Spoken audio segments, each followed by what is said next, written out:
Hey everybody, this is Adrian Charleston with another rendition of, we'll call it Butterfly Conversations. I try to drop some type of video, informative video a month. And so this time we're into relationships. And when I talk about relationships, it's not always romantic. Relationships are relationships. So parent child, siblings, friends, your romantic partner, work, everything that you have with someone else is considered a relationship.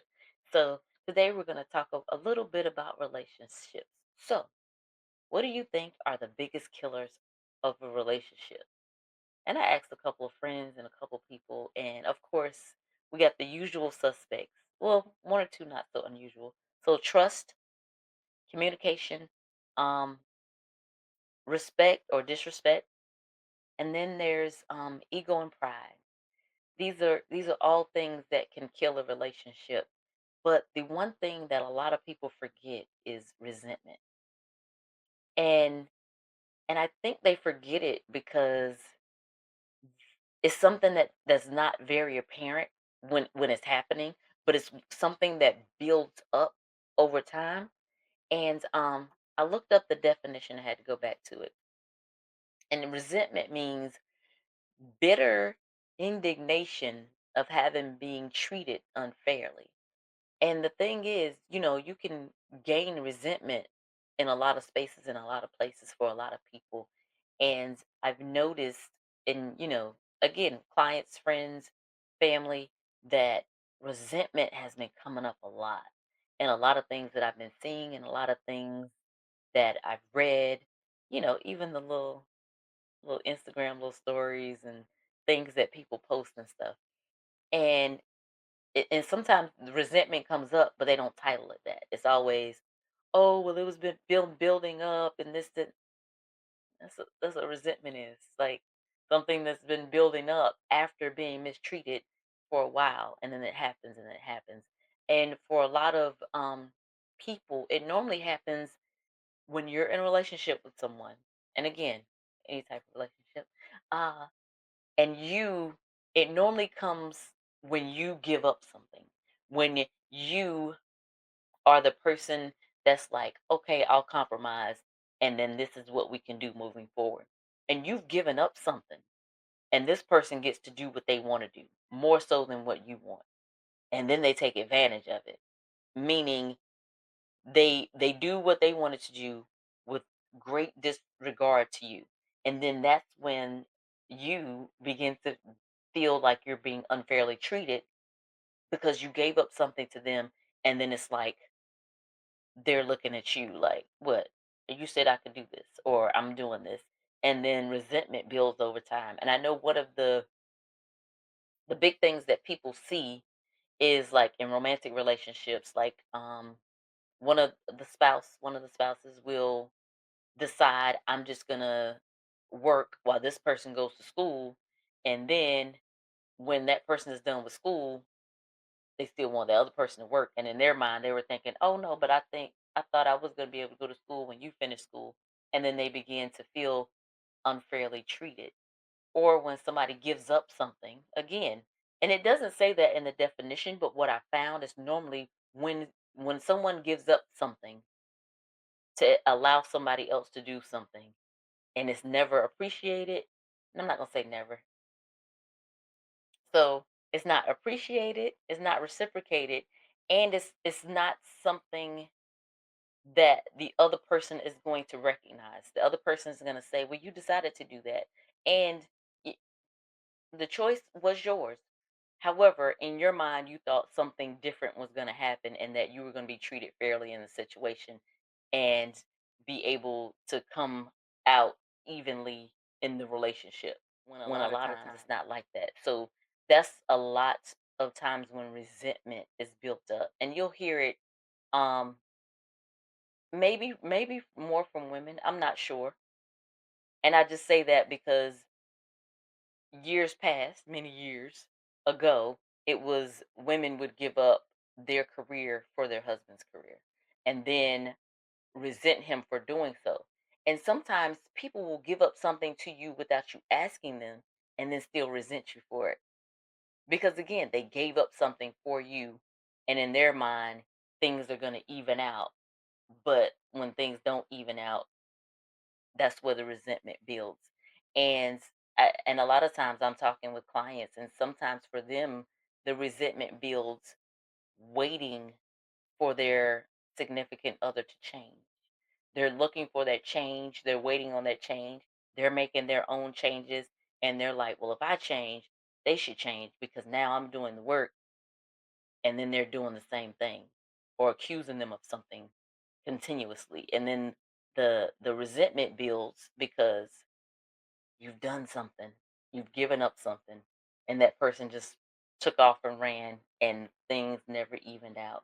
So I'm not sure where it all starts, but I know normally people don't recognize it until it's further down the road, until the resentment is there. People rarely recognize it when they're doing because they're doing it to help or feeling that is something that they should do. Not that anybody told them, nobody asked them, but and I'm not saying resentment is the fault of the person who holds the resentment, but it's up to you to release the resentment. It's up to you to figure out why you feel you were treated unfairly, and it's up to you to decide what was done to you, what part you played in it, and how you can move forward. I have worked with clients before, worked through resentment, and those are the things that we start because sometimes those are some things we worked on, but a lot of times we have to figure out where it started.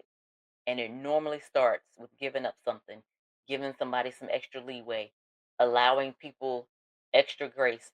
Don't mean you don't give people grace. I'm just saying sometimes you give people extra and then expect something. And then not actually speaking up for yourself and saying what you expect.